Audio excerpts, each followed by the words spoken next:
Méditation mondiale, hein, la vérité est ailleurs. Bonjour, ici Dorian Vallée, je suis auteur et créateur du site Terre Cristalline. Et sur cette chaîne, je vous guide pour passer d'un état de limitation à un état de plein rayonnement.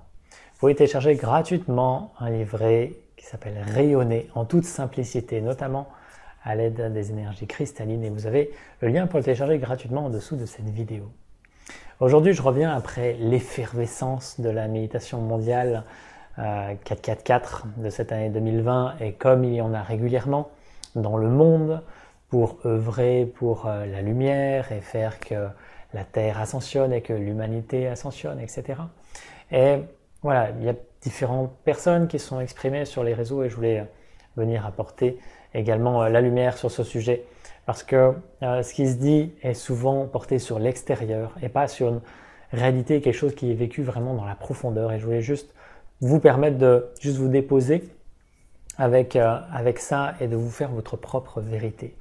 Donc on peut déjà se poser la question, est-ce que ces méditations mondiales, elles œuvrent pour la lumière ou pour l'ombre? Parce que c'est la grande question.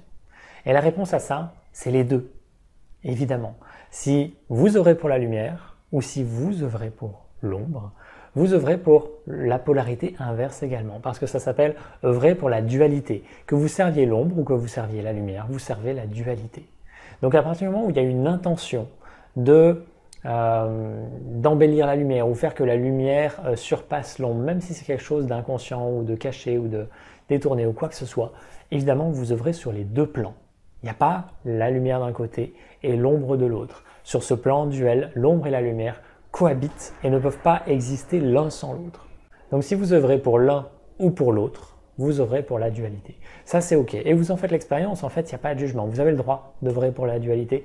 C'est totalement ok selon l'élan que vous avez de le faire ou pas. Et voilà, maintenant les choses comme ça sont posées et évidemment cette énergie, même si vous l'utilisez collectivement pour œuvrer pour la lumière, par exemple, elle va être détournée, évidemment, par des entités qui se servent de cette énergie à leur propre profit et donc vous pouvez dire à ce moment-là que vous servez l'ombre.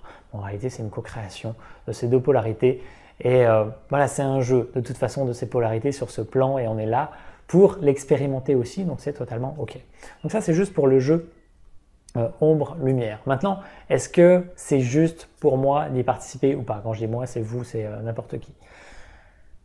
Ça dépend uniquement de si vous avez l'élan intérieur profond d'y participer ou pas. Uniquement. Il n'y a pas de bonne ou de mauvaise action. Vous pouvez y participer, vous pouvez ne pas y participer. Totalement ok.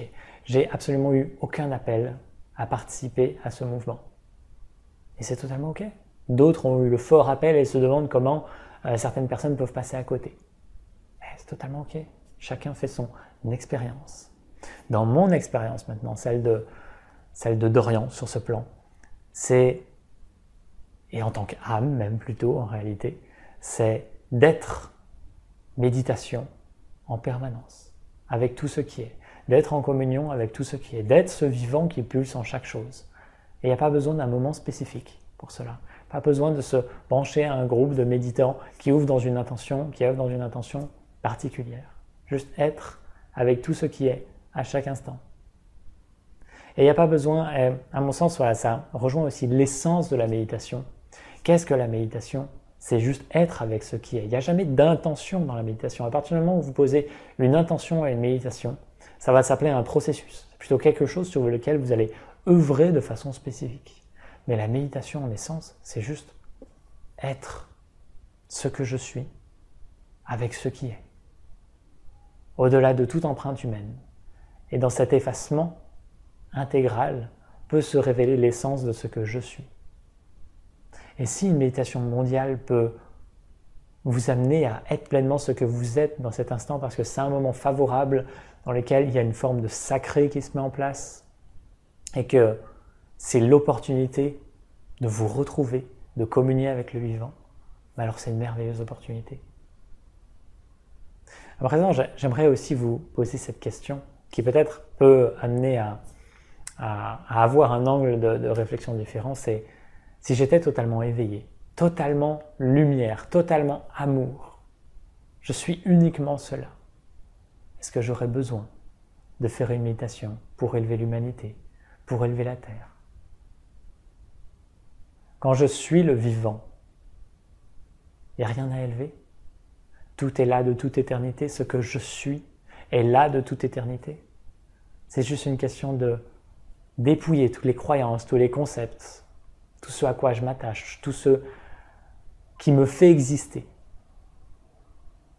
Quand j'enlève tout ça, et que je retrouve cette vibration originelle qui me traverse, alors tous ces parfums embaument tous les corps, toutes les cellules, et l'évidence se révèle. Et quand cette évidence se révèle, alors il n'y a plus besoin de tout ça. Alors maintenant, on est dans ce contexte de méditation mondiale, il y en aura probablement d'autres, il y en aura peut-être une autre dans le cadre d'avril 2020, il y en aura d'autres.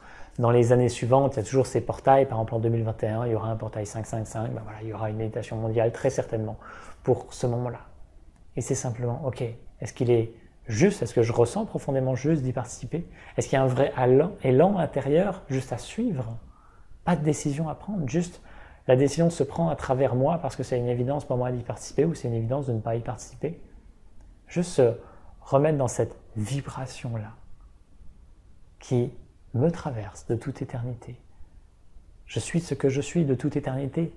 Vous êtes ce que vous êtes de toute éternité. Nous sommes un dans ce vivant, dans ce divin qui unit tout ce qui est, dans cette conscience universelle qui régit tout. À partir de quand on se sent séparé de ça et on doit œuvrer contre quelque chose d'extérieur à soi? C'est une aberration en fait sur le plan du vivant qui est harmonie et qui cohabite en permanence. Donc l'invitation, c'est juste de revenir à cette vibration originelle, à ce qui vous traverse naturellement et de vous laisser agir dans cet élan-là, dans ce flot-là. Et méditation mondiale ou pas, ça n'a aucune importance.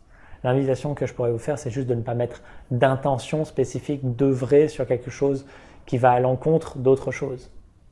Juste d'être avec ce qui est. Et s'il y a l'élan de poser une intention, c'est ok aussi en fait. Mais juste être au cœur de soi et de ne pas se créer un scénario mental, égotique, qui nous sépare de ce qui est.